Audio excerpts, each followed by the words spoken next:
Welcome to Magic Moonlog. I am your host, Dawn Marie Franzen, and this is a weekly series looking at the astrological forecast. So sit back and relax, and let's see what the moon and stars will bring us.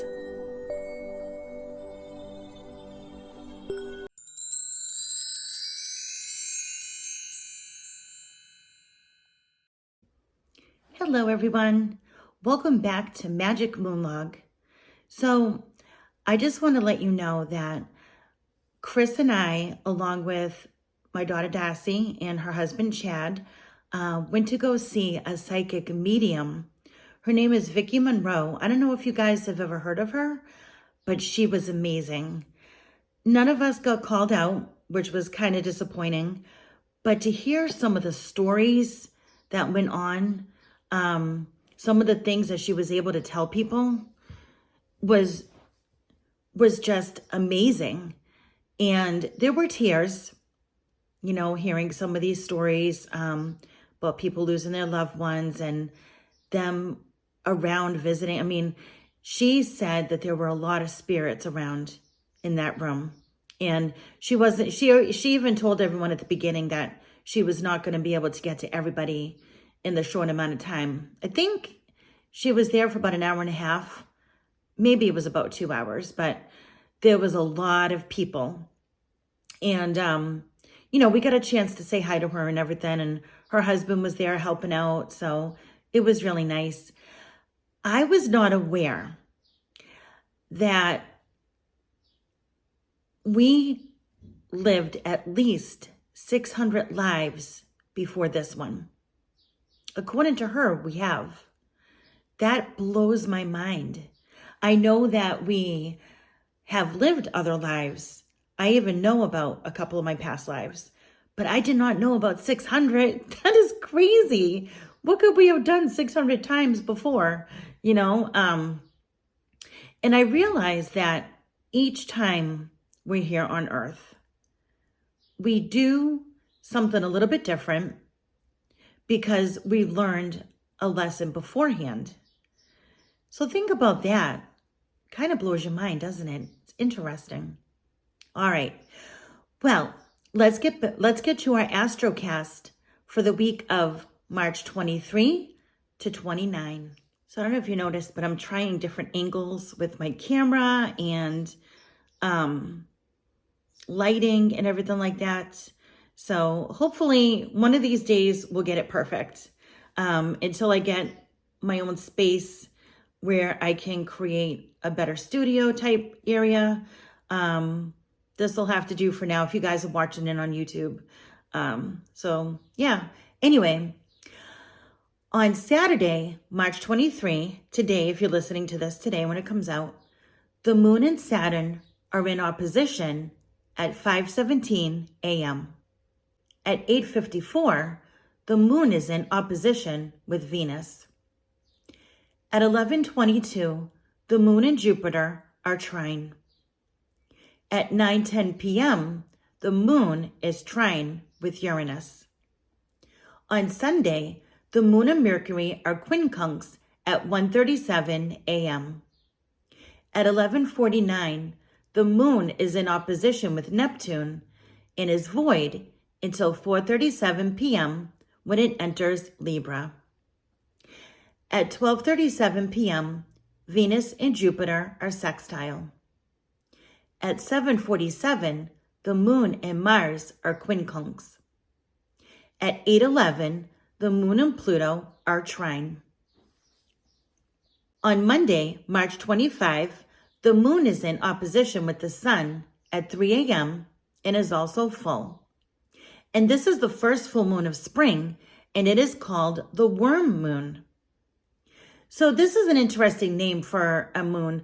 It dates back to the 1760s when Captain Jonathan Carver, along with other Native Americans, refers the name to a type of larvae that were coming out of the trees once the trees were thawing from the winter. It's also been known to be referred to as worms emerging from the ground once the ground thaws. So both of those make absolute sense. There will also be a lunar eclipse. This lunar eclipse happens when the moon enters the outer part of the Earth's shadow called the penumbra, causing darkness over the moon. And this only happens during a full moon when it's aligned with the sun. It begins at 12:53 a.m. Eastern Time, and it should last a few hours. And unlike a solar eclipse, which will happen next month, you can safely view it without wearing eye protection. And I know this is pretty early for a Monday morning, but it will last until 5:32 a.m. And keep in mind, the next one won't occur until September. So if you want to catch this lunar eclipse, you might have to get up a little earlier than usual. So then at 6:45 a.m., the moon and Saturn are quincunx. The moon is in opposition with Mercury at 7:09 p.m. and is also void until 5:03 a.m. on Wednesday when it enters Scorpio. By the way, the moon is entering its third quarter phase. On Wednesday, the moon and Neptune are quincunx at 12:31 a.m. The moon and Pluto square at 8:37. At 12:18 p.m., the moon and Mars trine. The moon and sun are quincunx at 8:35. On Thursday, the moon and Saturn trine at 7:11 a.m. At 9:58, Venus and Uranus sextile. The moon and Jupiter are in opposition at 1:59 p.m. and then the moon is in opposition with Uranus at 9:46. The moon and Venus trine at 11:02. On Friday, the moon and Mercury quincunx at 9:10 a.m. The moon is trine with Neptune at 11:40 and is void, of course, until 3:52 p.m. when it enters Sagittarius. At 7:23, the moon and Pluto sextile.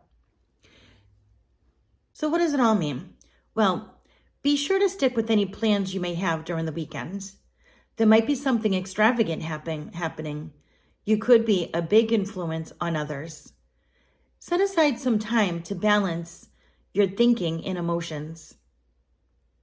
You could be impulsive when it comes to romance. During the eclipse is a great time to release any bad habits through meditation. Do shadow work.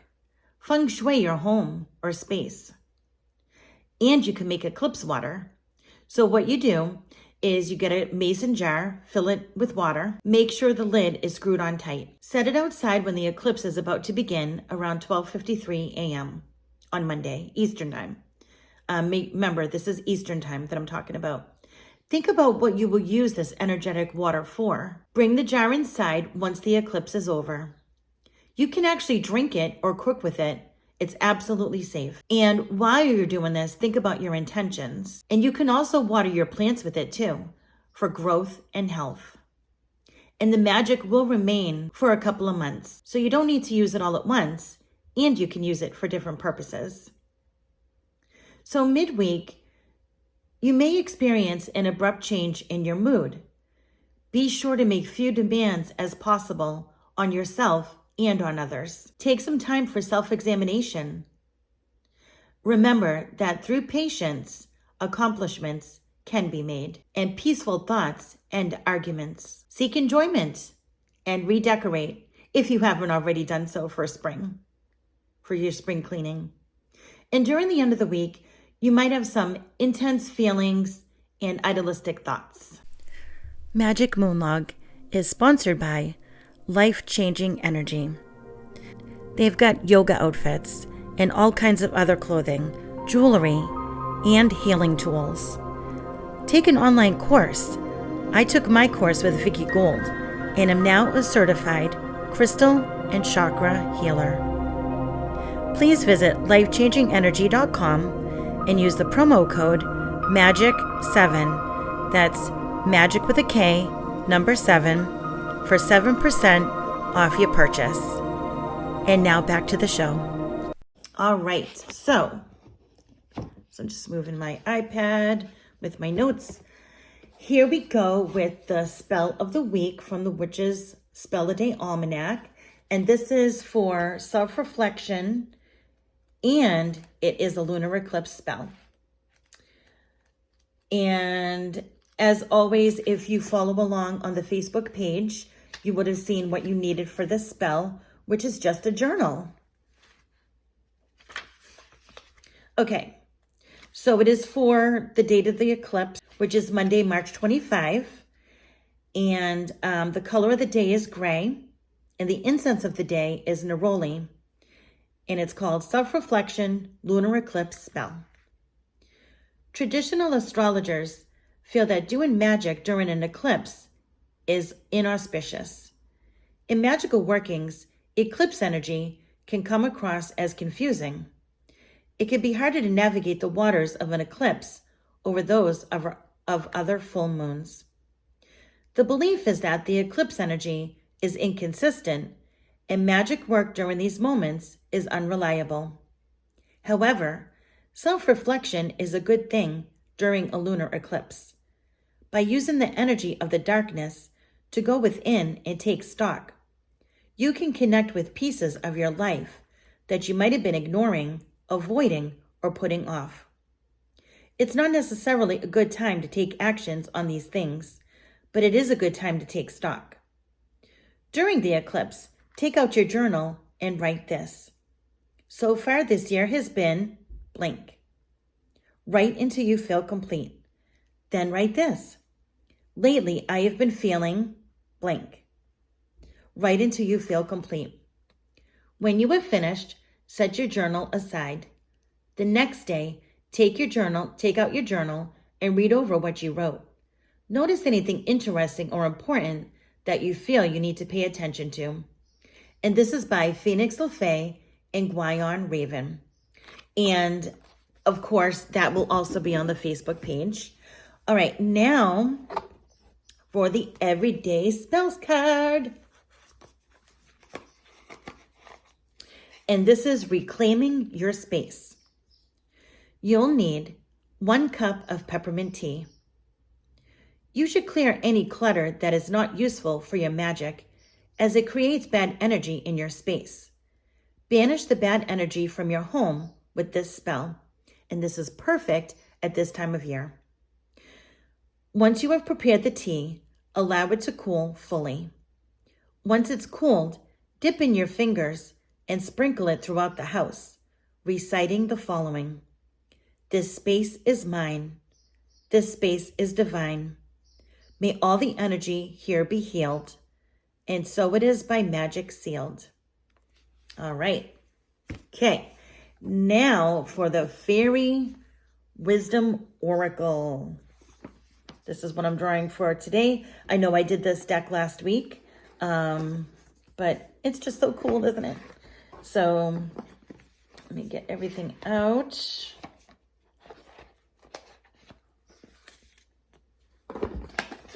I made myself less space over here. Okay, here I go. I'm going to shuffle the cards. And I loved it. I don't know if you guys tuned in last Magic Moonlog episode. But one of the cards like totally jumped out at me. And it was crazy. And yeah, I always like that. Okay.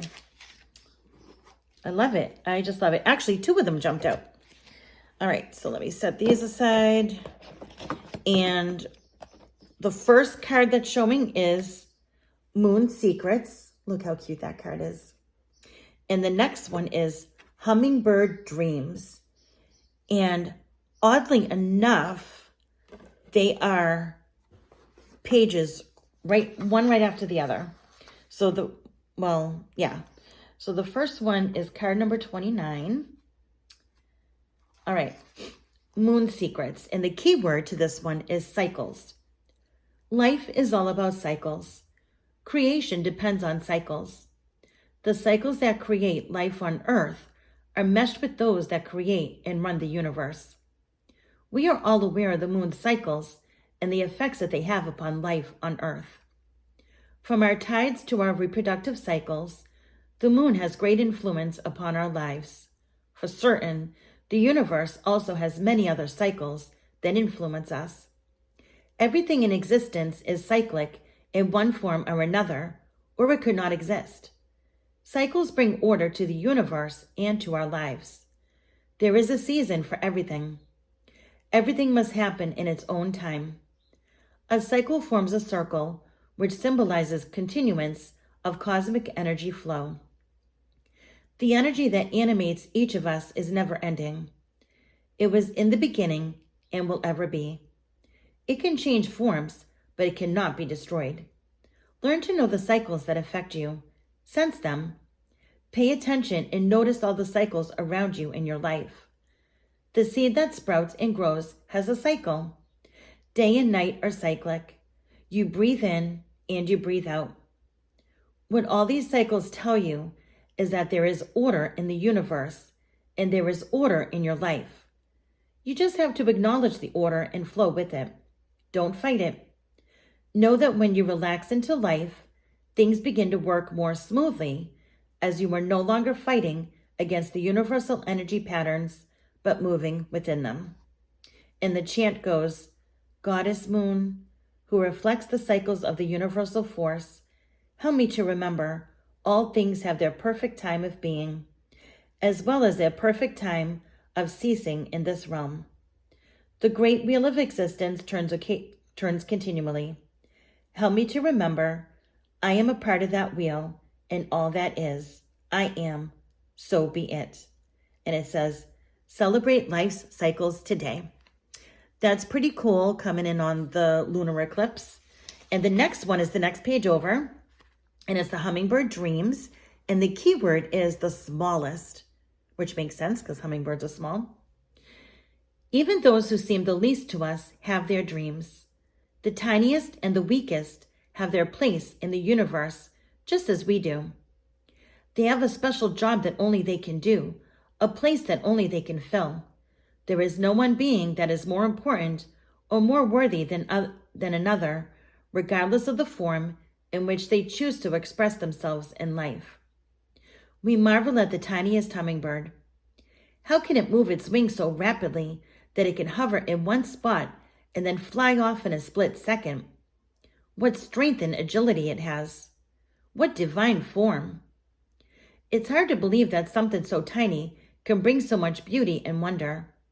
If you are feeling small and insignificant, remember your uniqueness. The only shoes you have to fill are your own, and they fit you just fine. There are no insignificant people, none who are less whole than another. Eliminate prejudices and judgments, whether cast upon yourself or another. If you feel that someone is not up to your standards, then realize that it is what you are projecting upon them. Change your perception and see them truly as they are, a reflection of God energy, just as you are.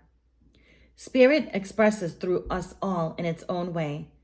It's not for us to second guess. If you are feeling less than whole, remember your divine birth and take comfort in knowing that you are divinely perfect. Pursue your dreams and know that you are divinely guided. Have faith in your dreams and your abilities. It's okay to have faith in other people's dreams. Help and encourage them to believe in themselves. And here's the chant. I am a unique being. There is no other like me. My purpose is my own to fulfill. No one else can do this. Spirit expresses through me in a way that only I can give expression. My gifts to the world are mine alone to give.